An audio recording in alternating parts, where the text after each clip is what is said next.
Hello students, प्रश्नावली 1.1 का आज हम पहला प्रश्न करने वाले हैं। सवाल दिया गया है कि निम्नलिखित संख्याओं को अभाज्य गुणनखंड के रूप में व्यक्त कीजिए। मतलब केवल गुणनखंड निकाल के छोड़ देना है। ये सवाल बहुत ही सरल है, बहुत अच्छे से करना है। बस इतना ध्यान रखना कि कई जो इसमें सवाल दिए गए हैं उनके गुणनखंड आपको थोड़ा ज्यादा ध्यान देने हैं, क्योंकि वही एग्जाम में आ सकते हैं, किसी भी ऑब्जेक्टिव में आ सकते हैं। तो चलिए पहला सवाल ले लेते हैं। पहला सवाल है 140। तो हम क्या करेंगे, नीचे लिखेंगे जो है हल लिख दिया और नीचे लिख देंगे 140 और बराबर का चिन्ह, मतलब 140 के जो गुणनखंड आएंगे वो हम यहाँ पे लिखेंगे। लेकिन गुणनखंड निकालेंगे कैसे? तो देखो ये सवाल ही है कि अभाज्य गुणनखंड निकालिए। तो मतलब 140 के गुणनखंड इसी साइड में आप लिख सकते हो कि हमने इस तरीके से देखो निकाले भी थे, ताकि एग्जामिनर को पता चले कि हाँ आपने गुणनखंड निकाले। तो पहले देखो इकाई अंक 0 होता है, तो मैंने आपको क्या ट्रिक बताई है कि मैंने गुणनखंड निकालना अलग से ही टॉपिक बताया था, है ना, आपको ध्यान होगा। उसमें मैंने आपको केवल गुणनखंड निकालना सिखाया है और उसका बेसिक मैंने आपको रूल बताया है कि किसी भी संख्या में जब भी गुणनखंड निकालना है तो किसी भी कोई भी संख्या दी रहती है तो सबसे पहले 2 से भाग करना ट्राई करो। जब 2 से भाग नहीं जाता है तो फिर आप 3 से ट्राई करो। और कभी कभी कोई संख्या ऐसी होती है जिसमें 3 से भी भाग नहीं जाता तो 5 से ट्राई कर लो।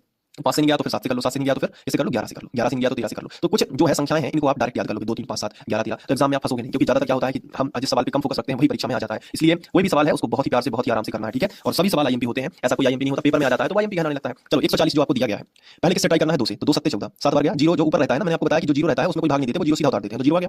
अब 2 से करो ट्राई। तो अब पता कैसे चलता है? जैसे इकाई अंक में अगर 0 है, ध्यान रखना, अगर इकाई अंक 0 है तो 2 से भाग जाएगा और 5 से जाएगा, बिल्कुल निश्चित है, कंफर्म, बिल्कुल बिना सोचे आप 2 से भाग कर सकते हो। अगर इकाई अंक क्या है? 0 है, तो 2 और 5 इनसे तो भाग जाएगा ही। तो चलो 2 से भाग करते हैं तो 70 के आधे कर देते हैं 35। मैंने आधे क्यों किए? क्योंकि जब भी 2 से भाग देते हैं तो उस संख्या का आधा ही होता है, क्योंकि 35 दूनी 70 ही होंगे। और वैसे नहीं बनता है तो ऐसा कर लो, 2 3 6, 7 में से 6 बार 6 3 बार में 6 तो निकल गए। अब एक बचा, क्योंकि 7 थे, 6 निकले तो एक बचा, तो एक जो बचता है वो साइड में आ जाता है। साइड में आएगा तो कितने हो गए? 10, क्योंकि 0 बना ही था, एक साइड में आया तो 10, तो 2 पंचे 10, 5 बार चला गया भाग। ये तो आपको बनता होगा, ठीक है। अब देखो जैसे इकाई अंक 5 है तो फिर हमें 5 से ही भाग देना चाहिए। इकाई अंक अगर 5 आ जाता है तो हमें 5 से ही भाग देना है, ध्यान रखना है। क्यों देना है 5 से भाग? क्योंकि 2 से नहीं जाएगा, 3 से जा सकता है, लेकिन यहाँ पे 3 से भी नहीं जा रहा है। इकाई अंक 5 है तो किससे जा सकता है? ध्यान रखना है, आप अपनी नोटबुक में लिखते जाइएगा। अगर कोई संख्या दी गई है और उसका इकाई अंक 5 है तो उसमें 3 से भाग जा सकता है और 5 से जा सकता है। तो 3 से नहीं जाएगा तो 5 से अवश्य ही जाएगा, बिल्कुल निश्चित जाएगा। तो 5 से जा रहा है, यहाँ पे 3 से नहीं जा रहा है, आप चेक कर लीजिएगा। तो पौने 7 35, 7 बार में गया, फिर 7 से 7 में 7 से ही जाएगा, तो 7 एकम 7।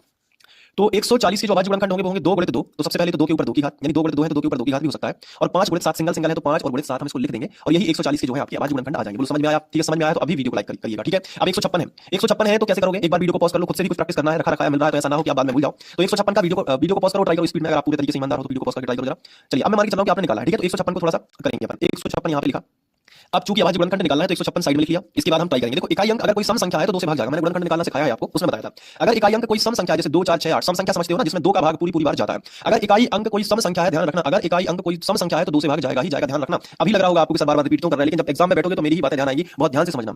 तो 2 7 14, 7 बार में तो 14 निकल गए, यहाँ पे लिखे थे 15, तो 14 निकल गए तो एक बचा, तो एक साइड में आ गया, तो 16 हो गए, तो 2 8 16, ऐसे करना पड़ता है। फिर इकाई अंक फिर से सम संख्या है, 8 एक सम संख्या है तो फिर से 2 से भाग चला जाएगा। तो 2 3 6, 7 में से 6 निकल गए 3 बार में, तो 6 निकले थे कितनी? 7, 6 निकले, एक बचा, 18 2 9 18, 39 आ गया। अब 39 ऐसी संख्या है जिसमें आप इकाई अंक देखोगे तो 9 है, जो कि एक विषम संख्या है, तो 9 है तो 3 से चला जाएगा। तो 3 एकम 3 और 3 तिरका 9, 3 बार गया, फिर 13 आ गया, तो 13 में 13 से ही जाएगा, क्योंकि 13 जो है एकम अभाज्य संख्या है, तो 13 एकम 13। तो अब 156 में 2 कितनी बार आया है? 2 बार, यानी कि हम लिख सकते हैं 2 के ऊपर 2 की पावर, और 3 आया है एक बार तो हम लिख सकते हैं 3 गुणित, और 13 भी एक बार तो 13 लिख दिया। बोलो बनेगा कि नहीं? ऐसा ही आया है ना तुम्हारा, ठीक है। अब 156 के बाद जो तीसरा सवाल है वो है 38 25। तो यहाँ पे देखो 38 25 को हम लिखेंगे बहुत ही धैर्य के साथ, पेशेंस के साथ देखते रहो, सब कुछ बनेगा, तुम पे गणित में टेंशन लेने की जरूरत नहीं है। अभी 1 शॉट भी बना दूंगा आपके लिए, तो रिवीजन हो जाएगा। तो 38 25 जो है वो कैसे करोगे? सबसे पहले क्या करना है, 38 25 जो है उसको आपको क्या करना है, लिख लेना है, बराबर का चिन्ह लगा लेना है। अब देखो 38 25 को साइड में लिख लो, 38 25 ऐसे लिख लोगे ना, फिर एक खड़ी लाइन और एक आड़ी लाइन, ये भी कर लोगे, बिल्कुल कर लेंगे सर। चलिए इकाई अंक क्या है? 5 है। जब भी इकाई अंक 5 है, मैंने आपको बताया 2 चीजों से ट्राई करिएगा, पहली संख्या 3, दूसरी संख्या 5, मैक्सिमम 5 से जाता है तो मैं 5 से ही ट्राई कर देता हूं। आप चाहो तो 3 से भी कर सकते हो, जैसे कि 3 से अगर आप सोचते हो तो 3 से, जैसे आप सोचते हो तो 3 एकम 3 हो जाएगा, 3 दूनी 6 हो जाएगा, बचेगा 2 हो जाएंगे 22, तो 3 से जा रहा है तो कर देते हैं 3 एकम 3, है ना। अब 8 बचा, तो 3 अलग अलग संख्याओं में देते हैं, जब बड़ी संख्या हो तोड़ तोड़ के भाग देते हैं। देख लो कैसे,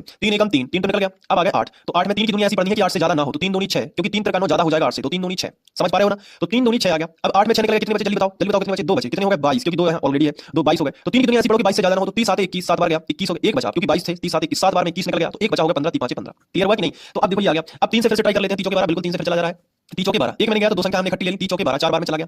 पर देखो 7 था तो 3 की टेबल ऐसी पढ़नी है कि 7 से ज्यादा ना हो, तो 3 दूनी 6, अब क्योंकि हम 3 का 9 पढ़ देते तो 7 से बड़ा है 9 अंक, तो 3 दूनी 6 ही रहने दिया कि कम ठीक है लेकिन ज्यादा नहीं, तो 3 दूनी 6। अब 7 में से 6 निकल गया, एक बचा 15 हो गया, क्योंकि एक बचा तो वो 5 के सामने खड़े हो गए तो 15 हो गया, तो 3 5 15, 425 आ गया। लेकिन अब नहीं जाएगा 3 से, उसका रीजन ये है कि यहाँ पे 3 एकम 3 करेंगे तो 4 में से 3 निकल जाएंगे, एक बचेगा 12, 3 चौके 12 पूरी बार चला जाएगा, तो 5 में फिर 3 का जाता नहीं है, तो 5 से ही ट्राई कर दो। तो 5 8 40, 8 बार गया, बचे 2, 5 8 40, समझ में आ रहा है कि नहीं? 5 8 40, 40 निकल गए, 42 थे, 40 निकल गए, तो कितने बचे? 2 बचे, हो गए कितने? 25 हो गए, तो फिर 5 25, ये 5 बार चला गया। फिर से समझ लो 5 8 40, 42 में से 40 निकल गए 8 बार में, तो कितने बचे? 2, अब 2 लिखे तो 5 के सामने आ जाएंगे, तो 25 हो जाएंगे, तो 5 25, अब फिर से 5 से दे दो, 5 की टेबल पहले 8 में पढ़ो, 8 से ज्यादा ना हो, 5 एकम 5, 5 दूनी 10, 8 से ज्यादा हो जाते हैं, तो 5 एकम 5 ही रहने दो।